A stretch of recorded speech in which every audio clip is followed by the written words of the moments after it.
People are getting really excited about the next Samsung phone, the Galaxy Z Fold 6.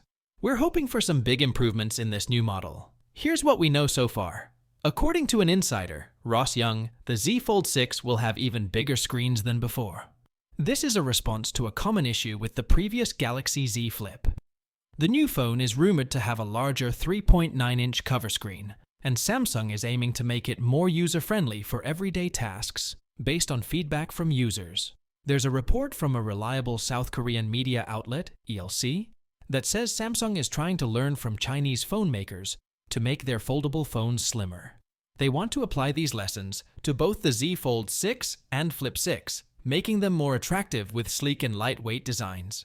To make the Z Fold 6 thinner, it might not have a special slot for the S Pen, which some people might not like. But Samsung is prioritizing a slim design. The Z Fold 6 is also rumored to have a wider screen for easier typing, fixing a common complaint about previous models. The hope is that Samsung will actually deliver on this promise. The main camera on the Z Fold 6 is expected to stay the same as before, but the smaller Z Flip 6 might get an upgrade in its camera. So, if you care a lot about the camera, the Z Flip 6 might be more interesting for you. Samsung plans to bring some smart features, like Video Object Eraser and AI Live Translate, to the Z Fold 6.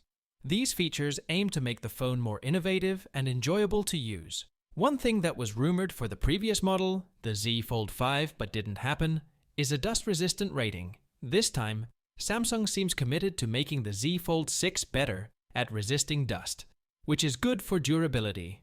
We're all waiting for the official announcement of the Samsung Galaxy Z Fold 6. These cool features suggest that it could be a game changer in the world of foldable phones.